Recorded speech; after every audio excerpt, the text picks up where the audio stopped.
Good morning on this lovely Monday morning. And how is the world today? Much the same as normal.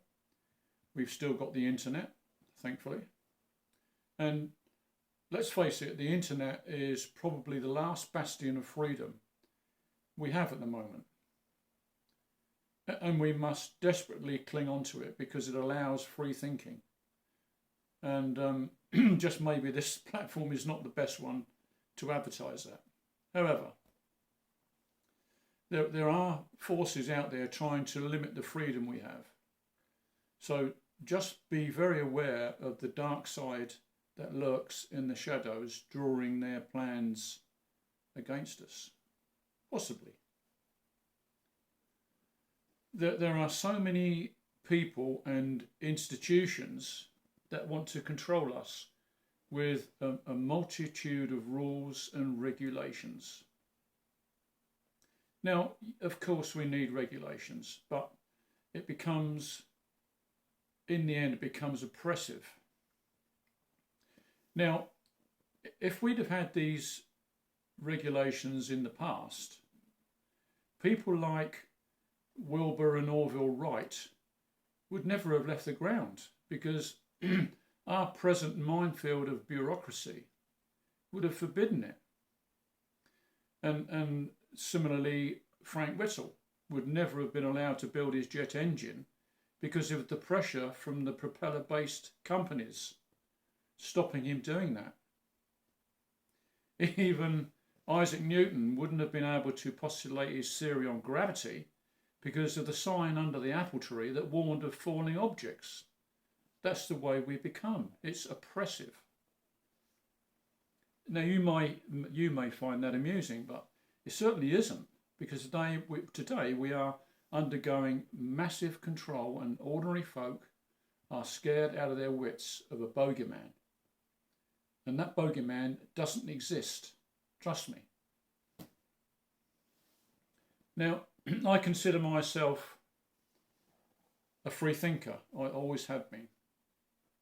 And I try my best to encourage others to maybe trying to break the shackles of modernism and a fear-based existence with a society that is nothing short of being slaves through constant indoctrination by the media. And because of the internet and many billions of fact-based knowledge still available at the moment, I base my findings on what is readily available to absolutely everyone, if you choose to look. Now I want to talk about viruses and their apparent sudden appearance, as opposed to bacterial infections that have been around since Eve tempted Adam with the forbidden fruit. Bacteria like the bubonic plague, TB, VD, cholera, botulism, and etc., etc. And germ theory, by the way, is worth investigating because many professional people throughout the world contradict certain findings and refute even the existence of some so-called maladies. Now, viruses have a very interesting history. So just bear with me a little while I try to explain. In England, we had the Common Cold Institution, or the Common Cold Research Unit. And it was a unit in the British Medical Research Council which undertook laboratory and epidemiological research on the common cold between 1946 and 1989. And produced over 1,000 scientific papers, and they are still available online to this day. Now, the Common Cold Unit studied etiology, I'm not quite sure what that is, epidemiology and prevention, and the treatment of common colds.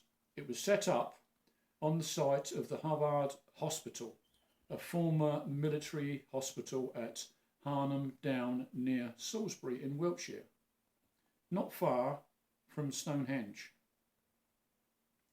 Now, at that particular time in history, the common colds accounted for a third of all acute respiratory infections, and the economic costs were astronomical in terms of sick leave. So, the Common Cold Unit set out to try to cure the common cold. Little did they know.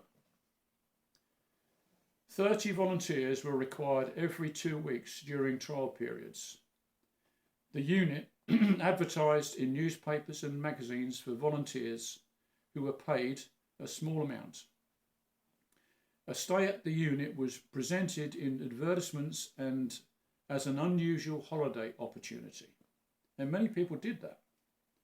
Many, especially students who volunteered so they could go there, get a common cold and do their studying and be paid for it. And the volunteers were infected with preparations of cold viruses and typically stayed for 2 weeks after an initial isolation period to make sure they didn't bring any stray infections from outside. And they were housed in very small groups of 2 or 3, with each group strictly isolated from the others during the course of their stay.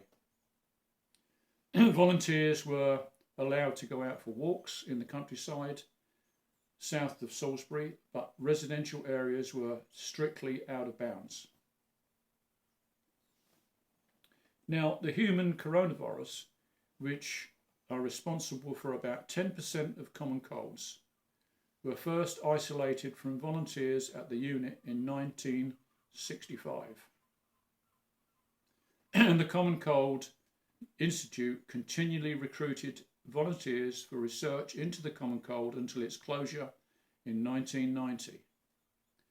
And the final director was a guy called David Tyrrell, whose autobiography describes his work and the unit from 1957 and is still available online to read, which is very interesting, I can assure you.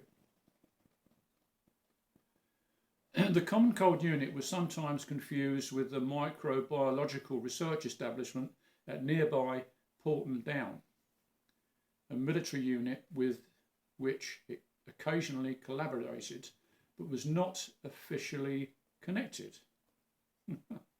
Really. Porton Down, look it up, it's very interesting, and in the very area where a lethal poisoning took place, and according to our Prime Minister at the time, was blamed on a certain evil empire that is certainly in the news of late. How convenient a build-up is that? Now, over the years, more than 18,000 visitors have made their way at government expense to get sick on holiday. The main attraction, of course, is the cost, which was nothing. And the unit paid travel expenses and even provides a small remuneration for pocket money. And following a group lunch and a prep talk by the medical staff, the volunteers enter isolation. This consists of staying at least 30 feet from anyone except the other members of the group, staff members who enter the rooms wearing gowns and masks, which I won't comment about that right now. Just another modern controversy. But the volunteers can watch TV, listen to the radio, listen to a cassette player, work on jigsaw puzzles, play Monopoly or Scrabble, read books from the library, make telephone calls, or use the miniature golf course. A bit like a 1950s holiday camp, really. However, years of research uncovered 200 common cold viruses, all of them mutating regularly. And so, after many years of research, they realised they could never ever find a cure for the common cold. And that is still true today. And a vaccine has never ever been found for this mysterious malady. When the site was eventually demolished, they found a lot of graffiti in the toilets and under the desks and all over the place that nobody had seen before.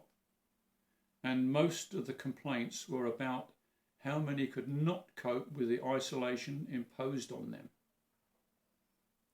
How would they cope today? Just imagine how these same members of public would have coped in an enforced lockdown for an indefinite period. I'll leave that to your imagination. And that's about all I have to say about the Common Cold Institute, which is very important in history, where they never, for all those years, they never found a cure or a vaccine. Now, my next video will be about why I politely declined the governmental produced medication that was so conveniently available to everyone with informed consent. Informed consent massively propagandized, by the people with vested interest. And I'll leave that down to your imagination. Thank you for listening to A Lone Voice in the Wilderness. Bye-bye.